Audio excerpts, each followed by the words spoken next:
right, and we're back for another episode of New World Dev Update. My name's Greg Henniger, and joining me is Scott Lane, the game director, and I'm very excited to announce Tina Degenhart. Did I say that correctly? You did say it correctly. Nailed it. Okay, awesome.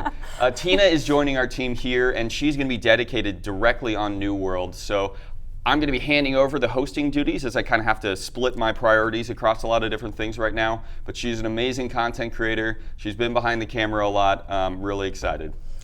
Hey guys, thank you, Greg. No pressure, throwing me out there like that. But I'm very excited to be here. I have been a huge fan of New World since I was here all those years ago doing the play testing. That's right. That's right. Yeah, so it's very exciting to be back in the studio on the other side of things. And I'm really looking forward, even as a fan and a player, to being able to talk to all the devs today and get some answers. We are really excited to have you join the team. Thank you. You got big shoes to fill. The radio voice of Greg Henniger is going to be no small task. She's going to do great. She's going to do great. And for you, we'll miss you. Thanks a lot. Yeah, absolutely. These have been a lot of fun. And, maybe somewhere down the line, I'll do a guest appearance just to check in. But what are we talking about today? So we're going to go over a few things today. One of the things that we're going to go over is talking about reducing friction between the players and the devs' idea for gameplay. We're also going to go into our deep dive for the February patch that we talked a lot about the bugs, bots, and balance. We're also going to be talking about combat and the modes that goes along with it. We're going to go over the state of economy, which has been really important. A lot of people have questions about the bots and the duping. We're also going to go over some of today's questions that have been submitted by players, and then we also have some questions from the streamers themselves. Nice. Yeah, and one of the things we are going to dive in today is luck. I know there's been a lot of questions about that from people over time, so we're going to try to be fully transparent and make sure everyone understands how luck works. I also wanted to make note that last month we said we were going to do a CS deep dive today. Between Lost Ark and life stuff that happens, we've decided to move that to March, so that'll happen next month. All right, awesome. Let's get started. All right, guys, so we are now joined with David V., who is our creative director, and Dave Hall, who is our player experience lead, and Scott Lane is still with us. The first thing that I want to start us off with today is the friction. People and players have mentioned that there is friction preventing the players from experiencing the game that they want. Is this something that you guys agree with? Definitely. I think there are numerous things that are getting in the way of people sort of playing the game that they want to play. Right? I think things like fast travel, mutation orbs, storage, there's a lot of things that are unnecessarily making it difficult to experience what players want. Right. And that's something we're definitely looking at, and we're going to be taking a look at. The game has gone through a long history, and some of these things are from past iterations of the game. When we were a little more of a survival crafting game, and I think we've held on to those. And I think now is the time to start shedding stuff like that and letting people experience the game. Yeah, I agree with Dave. Now that we have all of our different endgame modes in and we're seeing how players play them, it opened our eyes to some things. It's like, wow, okay, we're making this a little too hard. We're not supporting players enough. And I think over the next 2 to 3 months, you're going to see a lot of this initiative in place that's going to have a lot of results, giving players exactly what they're asking for. Okay. And are you guys looking on reducing the friction for new players, old players? Is it across the board for everyone? It's across the board, beginning to end. We're actually looking at the game from the moment you get on the beach as a new player till your 10th mutation at the end right now. And anywhere that we're seeing the game that's feels just a little too much friction, or we're not giving players enough freedom to do what they want, we're going to take a look at it and see if there's a way we can make it better. That's awesome. And Dave, you have an idea. What are some things that you guys are working on in the near future for the game? Yeah, one of the most important things that we're working on right now that should be in the February build is reducing Azoth costs for traveling. It should be a big boon to the world. You're going to be able to teleport anywhere you want at any time, basically. We've also reduced the in-recovery time, so it's gone down from an hour to 30 minutes. Oh, wow. And we've also reduced the resetting the cost for your house recall also. So a lot of reductions. You're going to be able to move around the world really freely. It's going to be great. Yeah, as a crafter, I'm really excited about the Azoth because I'm always weighing, do I want to use that Azoth to get my perks and my gear, or do I want to use it for fast travel? So having the fast travel cost kind of become very nominal. This is going to make that choice really easy for me. Yeah, that's pretty awesome. I know I have houses everywhere, so I like to decorate them, and being able to hop around really easily is going to be exciting for me. So what are, we talked about future, near future. What about long-term future? What do you guys have in mind with that? A couple things, like we're going to get to the easier changes first and really bang out some big wins for players. But there's going to be some things that take a longer time. I think some of the trading post improvements are going to take a little bit longer. There's a lot of back-end service work that we've got to do before we can get that sort of stuff in. Some of the territory mechanics will take a little bit longer. It's taken a long time to iterate on those, and to really get them right, is going to take a little while. So some things are going to take a little bit longer, but lots of good stuff coming in the short term. Yeah, I think for me the takeaway is that we're listening. It may not seem like we react as fast as you want on everything, but we are reacting as fast as we can safely. It's the most important thing is that we don't make a change that breaks the game or does something like that. So to Dave's point, we're going to take the time we need to make sure when we do these more difficult or harder things, we're going to make sure we take the time to do it right. All right. Thank you so much, guys, for joining me and talking about that friction and uncomfortableness and some of the future plans, so we can look forward to that. Awesome. Thanks. All right, guys, so we are going to deep dive into something that I'm very excited about, helping people on the forums about, is the February update. Joining me today is Katie Kaczynski, the senior producer. We have Greg Jones, the lead QA, and Phil Bolus, who is our open world lead. Let's get right into it again. What was the focus for the February update, Katie? Yeah, so we've talked about this quite a bit. We've been calling it the Bugs, Bots, and Balance update.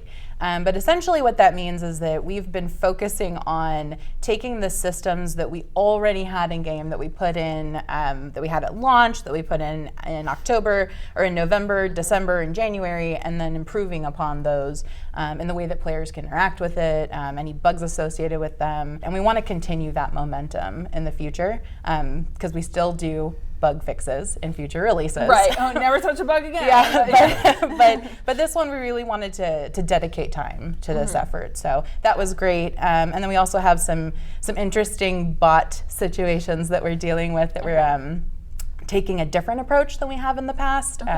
So if folks see developers in game, chances are they're in there doing what we're calling our bot bash initiative. So yeah, so it's kind of secret what we're doing, but I just want to let folks know that if they do see somebody in game who has a GM tag, that likely that's what they're up to. I just think of you guys in an arcade with like one of the hammers, That's how I think of us too.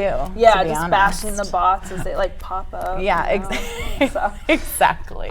So speaking of the bugs, Greg, you know a little bit about that. How many are we getting out there? I do. As Katie said, we were trying to really bump up the quality of the product.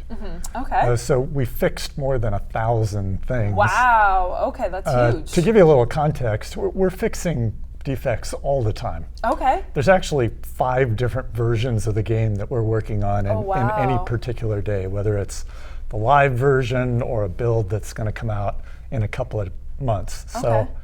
So, but we fixed more than 700 defects. Wow. Okay. For this build alone. There were 225 tasks that were improvements. Okay. And that's a good bump. Yeah, That's huge. That's almost like an Significant. entirely different game that you're strolling into. So, all right. Yeah, that's we great. had most of the things that we fixed were things that were discovered after we launched in September. Right. But there were actually 50 things that had still been around since before launch that we also fixed. Okay, that's great. A lot of them were like major issues that people would definitely see and experience. But we tried to also add some polish to the game. So we fixed about 350 minor bugs that hadn't been fixed in a long time and made it a lot better. It was kind of interesting. There's a big breadth of what we fixed. We had these really confusing bugs, like for example, after a merge of worlds, the trophies that were in your house wouldn't give you bonuses anymore unless you repositioned Replaced them. them, We had some really irritating things like voice chat and text chat would drop out when you went into instances, expeditions, your house. Like when you really want them. When you really, and that would interfere with group play in a big way. Our players are pretty creative. There was one bug where you could actually stack player camps into like a step ladder. I heard about that. And They people were were like doing that. Yeah, I heard there was actually a server that went and made like a jump course. Yeah. And they had people jumping. They would That's like stack awesome. their camps to jump around. I was like, how did they even think of this? Yeah, But- our players are pretty amazing. And the oldest bug that we had was one that was actually from alpha.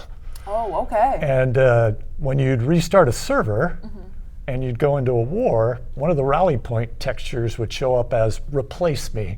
And that's been in there forever. No, So we fixed okay. a really broad range of things. Okay. Yeah, That's- I hope that the bug you love to hate got fixed. Yeah, well, I hope so too, because we get a lot of them on the forum. So, it'll be nice to see them Yeah. be happy that the bugs are taken care of, or at least on their way to being taken care of. So, all right. So, how are you feeling about the overall quality besides just the bugs? We did talk about the bots and the bounce. How are you feeling about the entire quality of the release, the update? So good. I'm one of several QA managers on the product, actually. So the hats I wear go anywhere from being like a cheerleader to critic. But QA is a good source of truth for the title. So, we fixed about 1,000 things. That was a nice boost. But there's also more to fix. And so we've already had a discussion and an agreement that there's going to be another bug fixing period coming up That's awesome. in the near future, where I hope we do not only as many as we did this time, but maybe a few more. Okay. But overall, I think it's a big step up in the quality. Yeah, that's awesome because there's getting a lot of requests of content and then bugs and back and forth, and it hears that sounds like that you guys want to do that, bugs and content back and forth. You're not gonna just ignore one thing for another. So, all right, that's great. So, Phil, what else did we focus on with this update, bringing to this update? Yeah. Lots to talk about, even still on top of all of the major quality improvements and everything else. Some of the tasks that Greg mentioned too, I think one thing I want to call out on that front in terms of just setting us up for future success is we're putting a ton more validation behind items that get created into the game to make sure that we're not inadvertently removing items or allowing items to be found on the trading post that can actually drop in the game and things like that. So we're putting a ton of protections in that. So that's some of the task work that we're continuing to prioritize in that effort. But more on the balance side of things, we also are doing a ton of quality of life and just general improvements for like the in-game friction and some of our rewards in the game.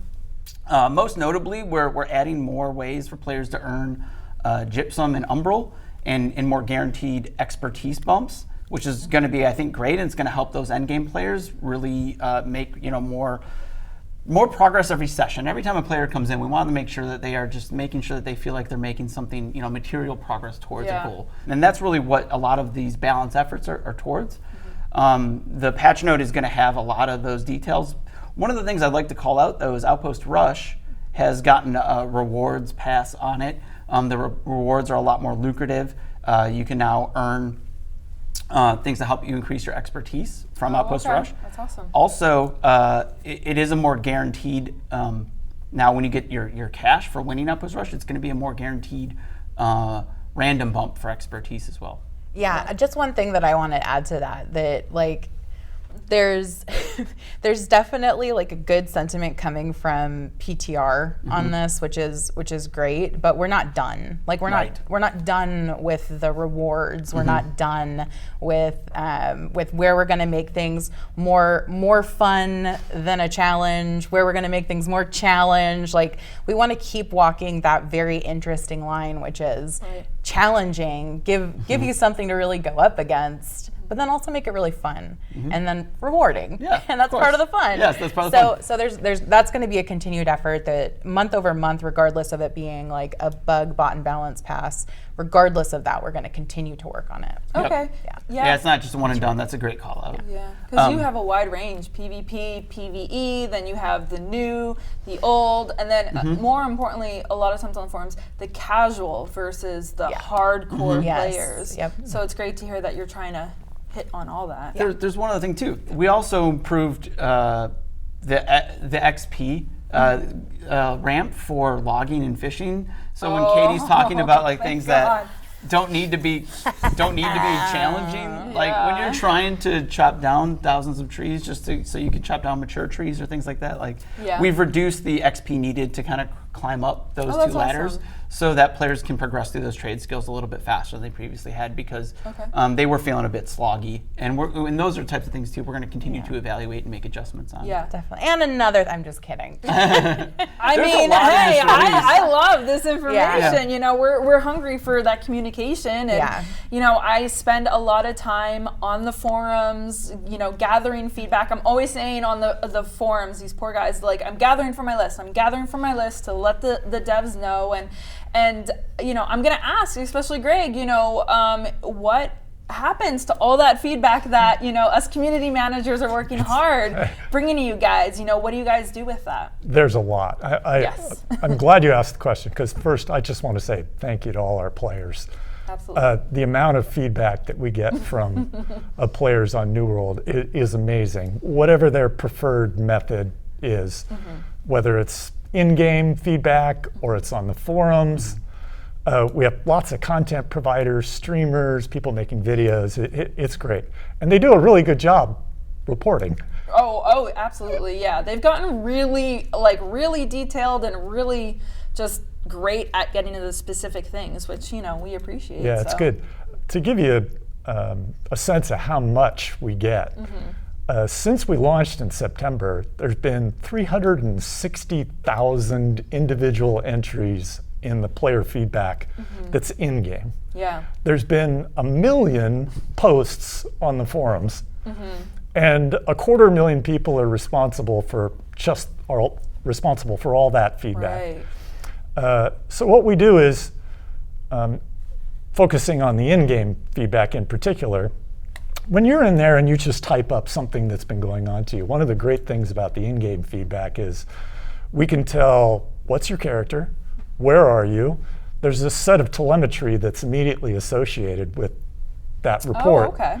And so we can back up what were you doing, who did you kill, how much damage did you do, with what, what loot dropped for you, all of this. So we can backtrace through it. But with so much feedback, trying to get through 350,000 comments, so that the QA team actually wrote a tool using some Amazon technology. It's called Amazon Comprehend. Okay. It's a machine learning tool, and it translates. Okay.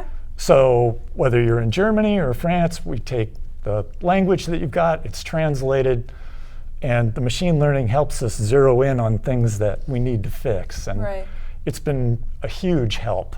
But we don't just rely on tools. There's a lot of passion for the game. Absolutely. We all play, our families play. I watch content providers every night. There's a couple of content providers who do a new video every single day. And then we get together in the morning and talk about, you know, what is getting in the way of the most people having the most fun in our game. And I think we're learning, but we're getting better and better at this process. Yeah, and I mean, the team's growing. I'm brand new on the team, so, you know, being able to also chip in and gather that feedback and kind of distill it into something that you guys can actually do something with it, you know, is a pride of mine. I really like being able to help both sides because I was a player and fan first, so, you know, it's exciting to be able to help something I love, you know, get to the next place. So yeah, I do want to just re-emphasize that the in-game feedback tool. So this is the one where players click on the game menu, select submit feedback. That's the one that gives us your location. So it gives us a set of coordinates. So like if you're a player who is reporting, say, a bot, or you're saying that there's a certain area of the world that's having a problem, if you can, don't wait to go back to town to report it, because then the coordinates we get are from the town. Yeah. Got so it. if you come upon something like that you want to make sure that our attention is on it and it's the right place, just submit it from wherever you're standing. Okay. And then Yeah. we'll be able to get to it a lot quicker. Because otherwise, then we have to look at other reports, see if there's some consistency in the location. Yeah. Otherwise, and sometimes you do notice stuff in town that you want to report. That's fine. But if you're reporting something that's out in the open world, if you have time and you're not being chased by a bunch of mobs back into town, if you can and you have the time, submit it from wherever the issue is that occurred. So Hold on, I got to submit. hold on, everybody stop. Kill Everybody those stop wolves. dueling. Kill those wolves and then submit that feedback. Hold, please. Yeah. One of the things that we've done is that, and I'm glad that Katie brought that up about the in-game feedback, but the community team has been good about asking players to kind of use a format, even if they Yes. put information on the forums. That tool I was talking about, we call it Player Insights internally.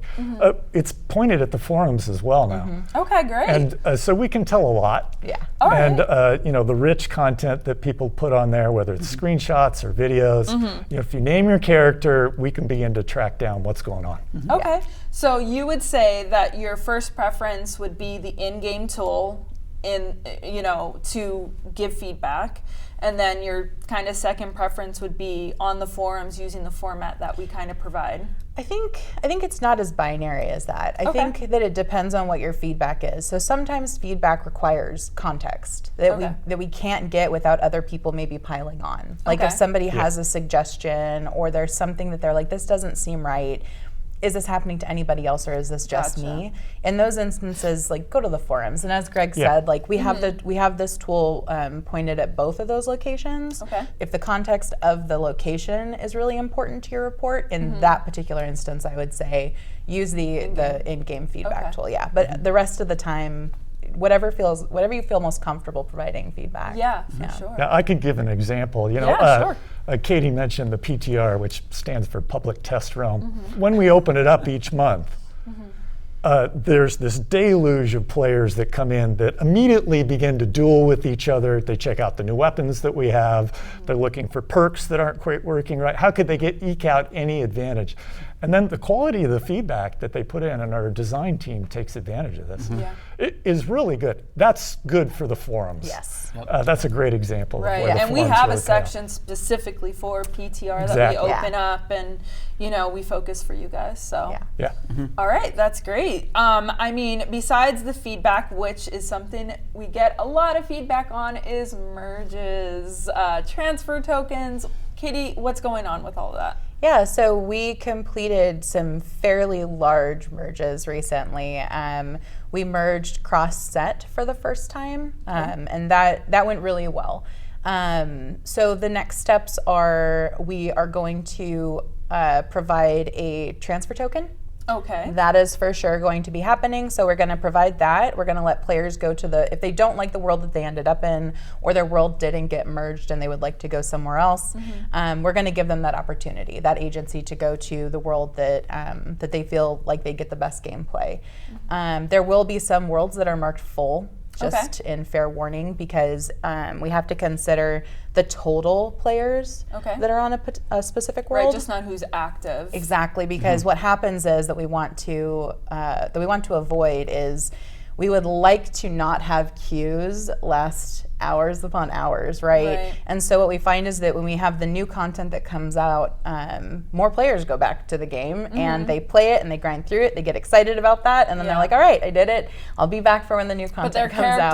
But their character is still there. So what that means is part of the equation, and this is not the only thing, but it's something that players don't see on a regular basis with the current daily active users, is when people return. We get bumps up to like max population limits. So that's something that we need to keep a lookout for. We'll mark those worlds full that are at danger of being in that zone. There's still plenty of worlds that people can roll around to with their transfer token. So that will come out, and then after that's done, we're going to reevaluate and we're going to see what the next step is. So this is never a one and done. It's never Right. like merges are done. See you never. done. Yeah. Yeah. No, it's Okay. constant. It's we're always looking to see what healthy looks like to a world. And when worlds start getting into an unhealthy state, we're going to evaluate why. And then is there something that we can do like that's going to be a force multiplier for them as far as like what's going to do well, right? Right. What's going to work best. And in some instances in the future, that will be an additional merge. But yeah, there's no merges, no additional merges on the horizon for now. Okay, but the transfer tokens. Now, is everybody getting a transfer token? Yeah, so everyone with a current player or current character at the time that we provide that second token, they will get a token. If you show up after that and create your character, sorry, you're not gonna have one. That makes sense. So But- just a quick clarification on that. Is it all characters in the game or characters that were just included in those merges that'll get the No, server it's all transfer of them. take It's all of token? them. Okay, great. Everybody. Yeah. It's And- everybody. Yeah, and I guess obviously people want to do a lot of homework on where they want to go. You know, they don't want to make a mistake by going to the dead server while everyone's leaving. Sure. You know, would you recommend people going on the forums and kind of communicating which servers are busy right now, which servers are active right now? Yeah, I definitely would suggest going to forums and like if people on those worlds like can say like really people should be like talking about their worlds in terms of play style. So if everybody on your server is level 60 and wants to run OPRs every single night and they're running corrupted portals and they're doing elite runs every time, like if that's your play style and that's what you want to do, then you should ask those folks about their worlds. Right. And then obviously you want people to come to your world. So if your world is like, if you think that there's not a ton of people on it, like talk about the stuff that's interesting and cool about your world. Okay. But yeah, it's really up to the players to decide what works best. And I definitely suggest using the forums to, cross navigate and figure out what's best. Maybe at some folks, name the post like, I'm thinking of going to this world. Tell me what it's like. Or let me talk about this world and kind of petition to show off your world. Totally. And the reason why we want that is we want players to engage with each other. Right? Like we don't want to be the ones to be like, this is how you have to play. This is the way to do it. We keep trying to move in this direction of like full player agency and like getting them to where they get to make their decisions and they get, good information. Unfortunately, we don't have a way to like share with them all up stats. I know that there's some sites that provide information that's relatively accurate, not all the time accurate, but relatively accurate.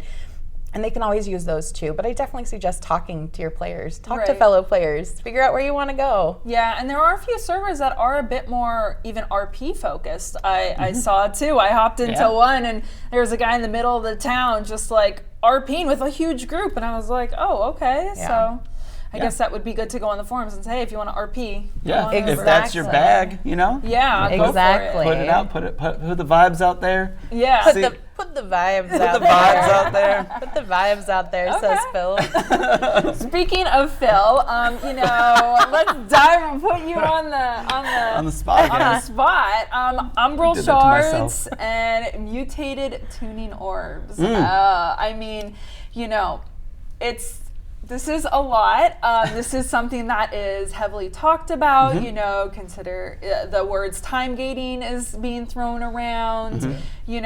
What are your thoughts? What are your plans? Can you give us more maybe insight onto what the idea was with that? Sure. Yeah, I think this is going to harken back to one of the topics we were touching on earlier, where we want to make sure that we have that balance between challenge and fun.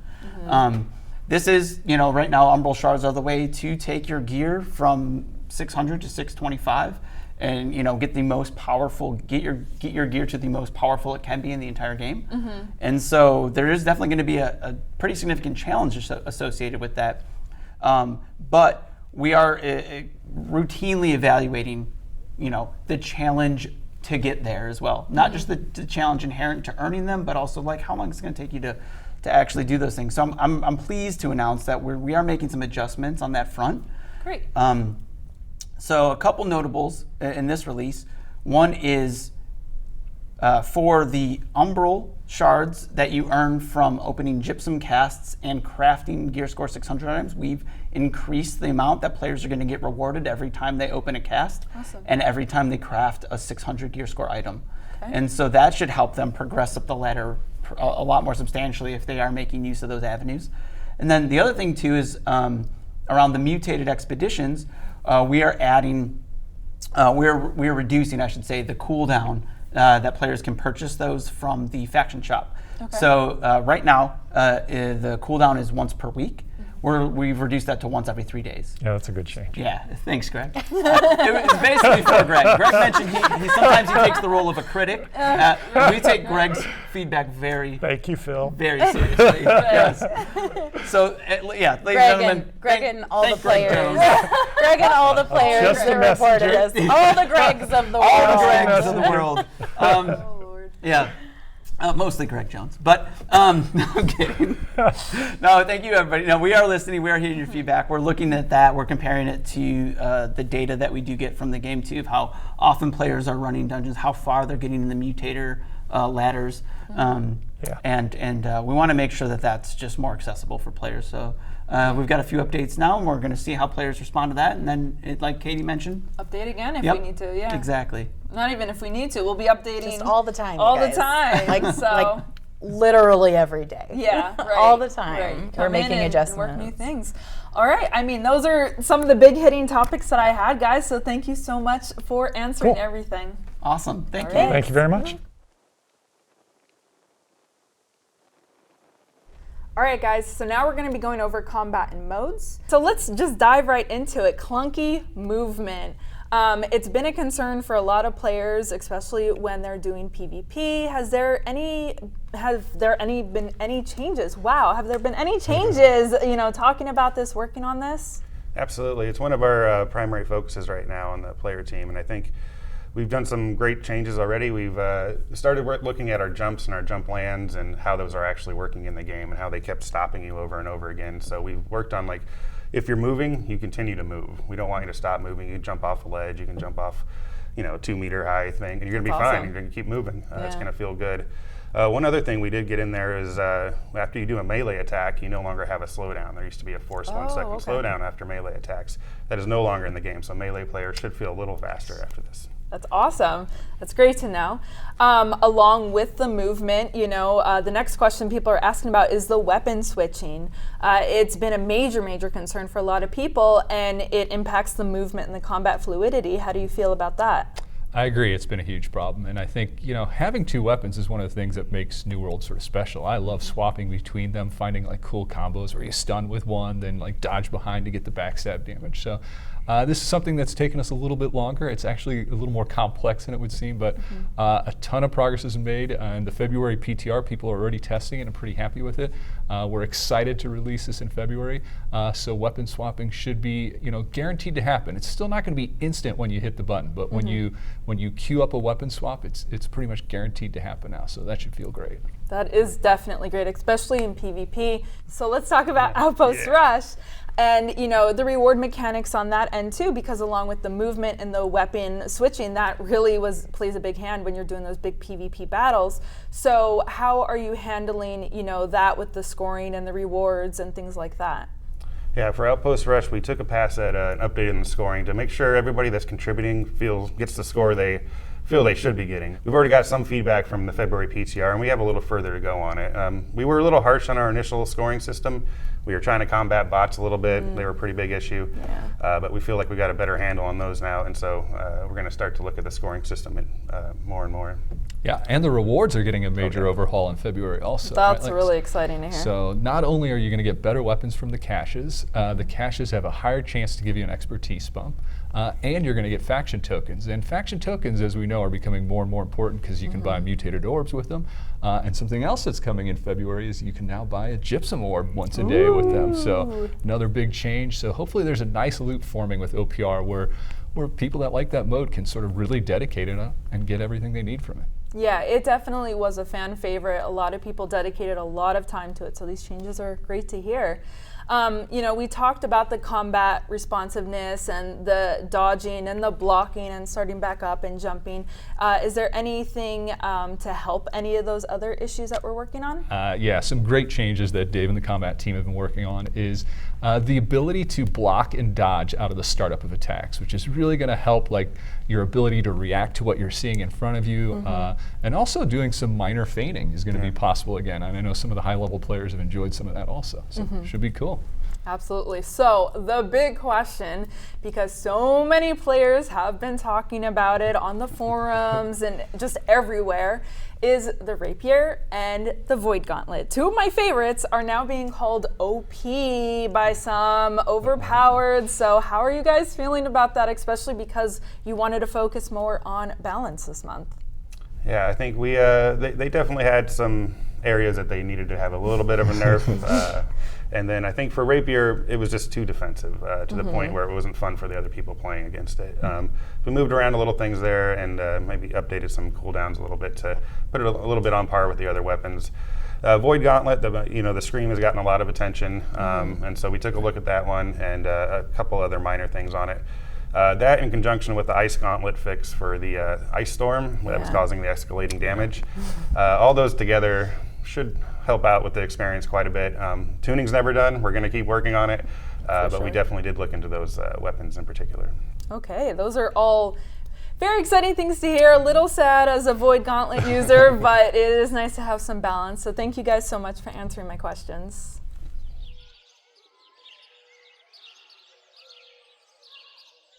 All right, guys, so we are going to talk about the economy. Joining us is Phil Bolus, who is the open world lead, and we're just going to dive right into it. So, do you think the economy is in a healthy place? That's a great question, Tina. I'm happy to say that yes, I do believe the economy is in a very healthy place. We are seeing that now we are generating a lot more coin than we're being sunk out of the world right now. The trend is definitely going up and to the right in terms of what we're seeing for players being able to generate more coin, especially at endgame. I think that's where the real drought was in the first couple months after launch. And I'm happy to say that that's now starting to correct itself. Okay, that's great. I mean, do you have plans to keep encouraging, this good growth that you're seeing right now? Yeah, definitely. A couple cool things I think we're doing to stimulate the economy. We've introduced more coin-based rewards. So in the winter event, we had our lock boxes that players could get from interacting with the trees in the settlements. Right. And now we've got bags of juniper berries players can find when killing mobs in the open world that add a little bit of coin to their daily play.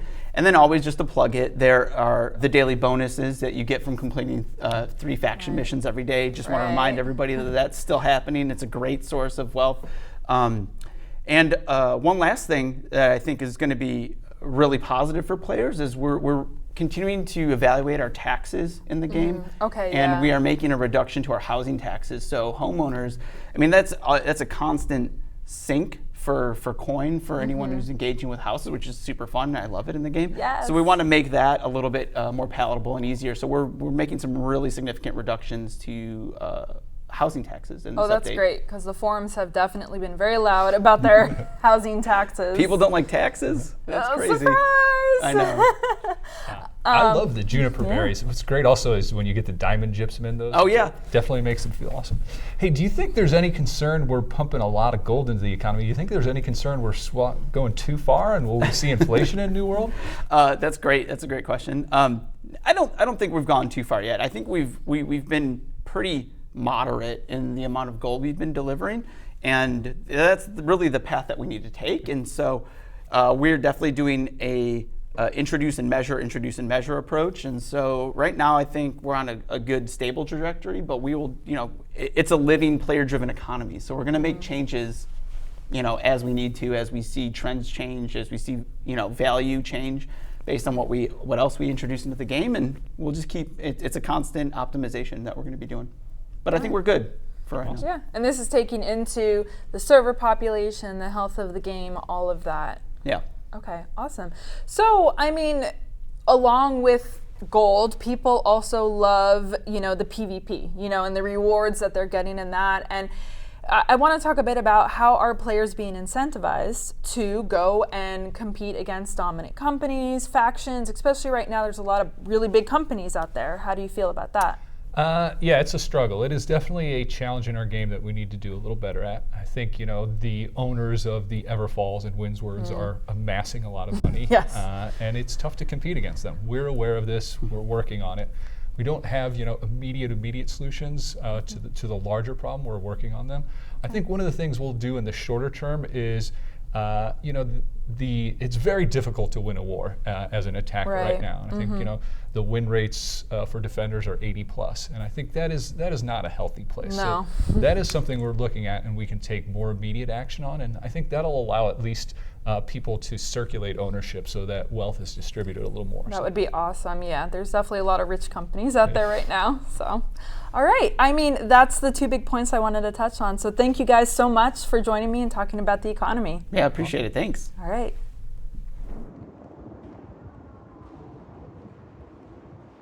So guys, time to talk about a really hot topic. We have Phil, Dave, and Scott with me, and we are going to talk about luck. So if you want to take it off, and let's talk about it.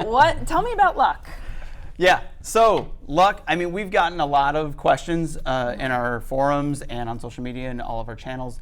Players just want to learn and know a little bit more about how luck works in New World.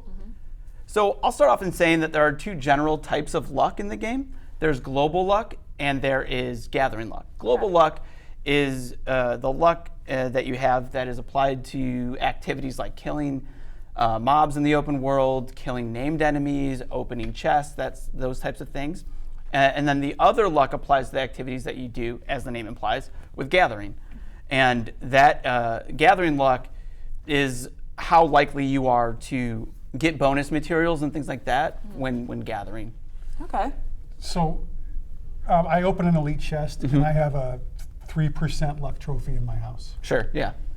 Can you explain like how that 3% factors into the roll? Yeah. So every bit of luck that you have, not just from trophies, but any consumables or luck stat bonuses that you have for being flagged for PvP or for any gear that you've got equipped, that all kind of stacks up and increases your probability to get a named item from any of those activities. So you mentioned elite chests, right? When I open an elite chest, as much luck as I have, each bit of luck I have is going to help me in my odds to get a named item from that chest. Does it raise the ceiling and the floor, or is it more it raises just the ceiling or just the floor? Or can you right. explain? So it definitely raises the floor. It helps you kind of roll in a higher range for those items. The ceiling is still set like well high for some of our rarest items in the game, and so it doesn't like bring that down at all, but it does increase your chances of falling within that range to get that lucky roll. So the roll is both the bottom and the top end of the roll does increase when that happens. So it gives you a better chance to get those super rare items. Yeah. Perfect. Hey, I have another follow-up question. So does luck increase my odds of getting loot when I kill an enemy in the game? That's a great question, and good to like kind of disambiguate this. It doesn't. So luck has no bearing on the probability that an item will drop. That's set separately and it's controlled separately in the game. And it's also, if you've played the game a bunch, you do get items at a fairly good clip in the game. But it's just when you do get a roll, it does increase the odds that roll could be a named item. Gotcha. Can we talk a little bit about named characters and Sure, monsters? yeah. How does luck affect that then? Right. So when you're battling, say, an expedition boss, and you've got some luck stacks, you do have a better odd of getting a named item from a named creature. So. Okay. But you say like the named items is a different set. So first you have to be able to actually trigger the drop. and Yes. then it's a better chance. Okay, well that's really good to know because people think it's one, thing instead of two separate things right. to say, and then you did touch a little bit on the PvP mode being enabled. That's another thing people fight about. So that does increase your luck. Yes. Is that what you're saying? Okay, and does that affect both modes of luck? Is that Yeah. Yeah. So okay. And it awesome. affects gathering luck It quite a does. bit more than it does the Yeah, Oh, you get a okay. small bump in your global luck. So Okay. the global luck chances are increased a little bit, but it's really about the gathering. It's about like going after those valuable resource nodes in the open world flagged, so that you're generating a little bit of conflict if you're Right. going over hotly contested areas in the game. It makes sense, right? You're doing riskier activities. You should be rewarded just a little bit more for it. Oh, absolutely. Yeah, it's kind of a thrill when you're working on a rock and then you hear somebody else like cutting down a tree and you're flagged and you're like, oh God, don't look at me. That I feel like, do you guys have anything else to add about luck? I feel like that covers a lot of the big questions about it. I think there's two other things that I just want to call out with sure. regards to luck. Luck doesn't increase the chance of rarity either. So once you trigger that roll, it doesn't provide you a chance to get an uncommon or an epic, right? Okay. It increases your chances to get a very rare named item. Okay. The other thing to call out is that it doesn't impact crafting. There are different separate bonuses that we apply to crafting, so to allow you to craft better items, and luck has no bearing on those. Okay, so you would want to get like the crafting outfit sets Specific. and the meals and the drinks that you can cook up. Yep. Okay. Trophies. And the trophies. And yeah, the trophies. Definitely. Definitely. All right. Well, that is really important to know. I know there's been a lot of confusion about luck going around. So let's go about, can you share with us some data and common trends that you're seeing from in-game? You know, which weapons are being used the most, which activity is being most played? A lot of people want like data, you know, what's the meta going on right now. So can you fill us in on that a little bit? Yeah, I got some data here. I think, so in the last week, the most used weapon is still Hatchet. So Hatchet, I think, is just very versatile, easy to use. But in terms of some other cool data, Void Gauntlet is one of the most up-and-coming rising weapons in popularity. I think, you know, it's very versatile. As we talked about earlier, maybe a little on the OP side. So But it is nice for healers. I know when I'm doing my healer spec, it's nice to be able to still swap and still do some serious damage. And then on the unfortunate, the sort of the bottom of the barrel side, the musket is still the least used weapon. I think, you know, it has a lot of utility in war still, I believe, Right. but I do think we have some work to do to bring that up to snuff sort of on the PvE side and the more general gameplay side. Okay. And I know we spoke about outfits, and I pretty much own like 37 outfits, I think, in game. Scott, can you tell us a little bit more about how we can manage the outfits? Well, right now, unfortunately, it's manually. But we are looking at gear set storage as a longer-term quality of life thing. Okay. Unfortunately, it's a fair amount of work, and we're prioritizing it against, you know, fixing some of the bugs, adding Right. some other content. So it's something we absolutely have in our sights, but it's going to be, you know, several months till we see that in the game. And I think it's as important as you do. So we want to get to it. I mean, it's exciting just to know that it is, you know, on your radar and plan to be down the road, so I don't have my bags just full of outfits when I'm running around. Yeah, So. no, it'd be nice to hot swap. Yes, Yeah, exactly. All right, guys, I really appreciate helping me out and answering these questions, especially the luck and the outfits. And I hope you guys have a great rest of your day. All right, thanks. All right, guys, so we are going to dive into the storyline. Today we have Mike Willett, the World Experience Lead, and Rob Chesney in charge of the lead story. So guys, like I said, storyline time. There's a lot going on. People say there is no storyline, people say there is, so help us with that. Give us an idea, like catch us up first, and then maybe give us an idea of where it might be going a little bit with the story. Sure.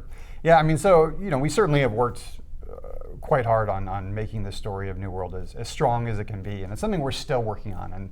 And so even the story as it's expressed in the game right now is something that we're developing as we go. We're getting more tools, like we're going to be able to tell better stories with better cameras, like more a wider range of things we can do with characters, and looking forward to adding that to even some of the existing quests.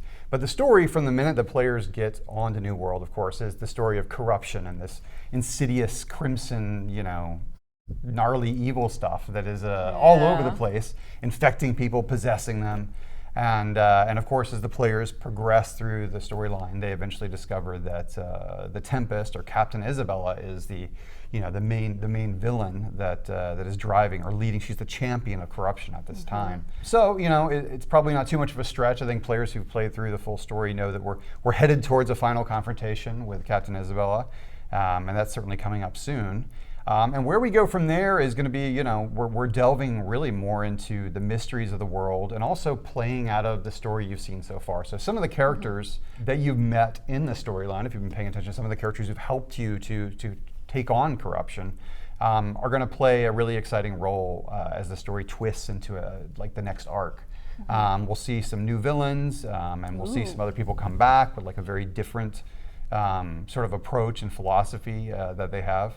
We'll really delve into more of the mystery of the ancients. Like, as players have gone through the world, right, you see ruins everywhere, and you see, these, strange ancient guardians, and there's actually these machines, these mystical machines that were used to create them. And so we get more into what happened way back in history and how that sort of is still, a force that's at play now. And players are going to have to sort of, delve into those mysteries to take on the next set of challenges that are coming up. Yeah, that's really exciting. I always love seeing characters come back, and you just kind of have that sense of, a flashback of when you had that big battle. And speaking of characters coming back, we have the Heretic, and lots of people have asked about that. And, are we going to see them come back? Are they just part of Isabella's storyline? What's the plan with that character? So the Heretic does come back. Okay.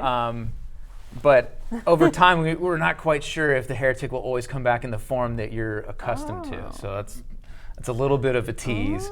But like Robert alluded to, he said, we're bringing finality to certain chapters, but not necessarily to the creatures and denizens of Aeternum, because the rules don't quite work the same here as they do, in our own realm, right? So things die and come back. And they could come back in different forms, different guises, and have different motivations depending on what's going on politically in the world of Aeternum. All right, so. Yeah, and if you think about, the way corruption's expressed from the very beginning, right? In the opening cinematic, you see Father Rousseau across the table from Thorpe, Captain Thorpe, and he's kind of sending him. There's clearly some element of corruption involved in this from the get-go.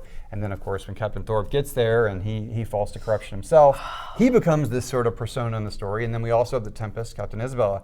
And so there's already these different faces of corruption. Corruption doesn't just, sort of choose one champion, as it were. It has different sort of agents involved in different things at any given time. Right. And I think, as we go forward, we'll see different expressions of corruption. And the Heretic, as Mike said, will certainly be back in some form or another. That's really exciting. That was Thorpe was one of my favorite fights in the beginning. It kind of really fired me up and had me focused on my character. So great to hear that some of those characters will be coming back. So thank you so much, guys, for answering my questions today. All right, Scott, so we just went over a whole lot of stuff, and what can we look forward to the next one? Well, one big thing we're going to do next time is we're going to share our roadmap with people. Now, I know we've talked a lot about what's coming and some higher level stuff, but this is going to be on paper, here's our plan. So I'm really excited about that. I'm also really excited about the March update. This is going to kind of be the final stamp on this story that we're telling, and it's a pretty big deal for us. That's very exciting. So setting the groundwork for many more events and fun things to come. Yeah, for sure. We're excited. And, I just want to say thanks again, everybody, for letting us talk about New World to you. Absolutely. And thank you so much, Scott. And thank you guys for tuning in, and we hope to see you next month.